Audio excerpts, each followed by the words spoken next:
जौनपुर की सड़कों पर सबकी निगाहें उस समय टिकी रह गई जब कुर्ता पजामा पहने, सिर पर गमछा बांधे और हाथों में गन्ना लिए बैलगाड़ी पर सवार समाज विकास क्रांति पार्टी के राष्ट्रीय अध्यक्ष अशोक सिंह अपना नामांकन करने निकले। आपको बता दें कि उनके अनोखे अंदाज में निकले अशोक सिंह को देखने और उनकी तस्वीरें कैमरे में कैद करने वालों की भीड़ उमड़ पड़ी। साथ ही नामांकन के बाद अशोक सिंह ने विपक्षी पार्टियों के नेताओं पर जमकर हमला बोला। के गलियों में गूंज रहे जिंदाबाद के नारे इस बात की ओर इशारा करता चुनाव बेहद नजदीक है। आज जौनपुर में नामांकन के तीसरे दिन जो है समाज विकास क्रांति पार्टी के राष्ट्रीय अध्यक्ष और जौनपुर सीट पर चुनाव लड़ रहे हैं अशोक सिंह ने अपना नामांकन किया और जो एक अनोखे तरीके से नामांकन किया है, जो है बैलगाड़ी पर बैठकर नामांकन करने के लिए पहुंचे हैं। और अशोक जी, किस तरह से आपने नामांकन किया, क्या है आगे की रणनीति? जी बहुत बहुत धन्यवाद आपका। आपने देखा होगा मैंने यहाँ के लोगों को एहसास दिलाया है। कुछ कैंडिडेट ऐसे हैं जो यहीं के हैं, कहते तो हम जौनपुर के रहने वाले हैं, लेकिन महाराष्ट्र में जाके मिनिस्टर बने हैं और कांग्रेस में रह के मिनिस्टर बनने के बाद घोटालाबाज किए हैं। इस जौनपुर को भूल गए हैं।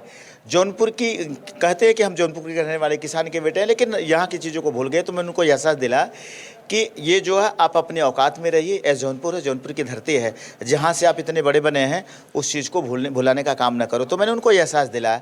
और वो घोटालेबाज है जिन्होंने घोटालेबाज का काम किया है, कांग्रेस में रह के घोटाला किया है और भारतीय जनता पार्टी में आके उसका टिकट लेके घोटाला करने का काम कर रहे हैं। तो जनता इस बार माफ़ नहीं करेगी, चाहे वो हो चाहे बाबू सिंह कुशवाहा हो जो सपा और कांग्रेस के गठबंधन से आए हैं, कि वो पहले घोटाला किए हैं बसपा में, वहाँ से जब गाड़ पे लात मार के निकाले गए तो अभी सपा में आ गए हैं और वहाँ पे आके अब यहाँ पे भी घोटालाबाज करने का काम कर रहे हैं। तो जौनपुर की जनता उनको कभी भी स्वीकार नहीं करेगी।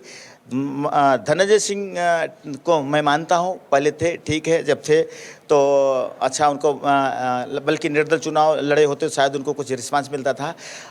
वो बसपा का टिकट से अपनी पत्नी को लड़ा रहे हैं।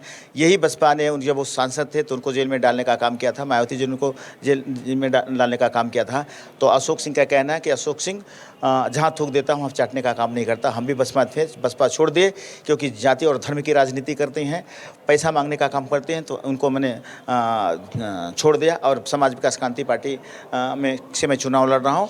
40 कैंडिडेट लड़ा रहा हूँ। गन्ना किसान चुनाव चिन्ह है, गन्ना किसान को लोग चुन रहे हैं।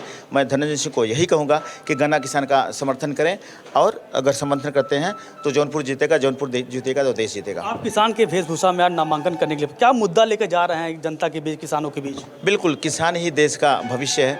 किसान नहीं होता, किसानी को मांगे नहीं पूरा की जाती, किसान को दरकिनार किया जाता है।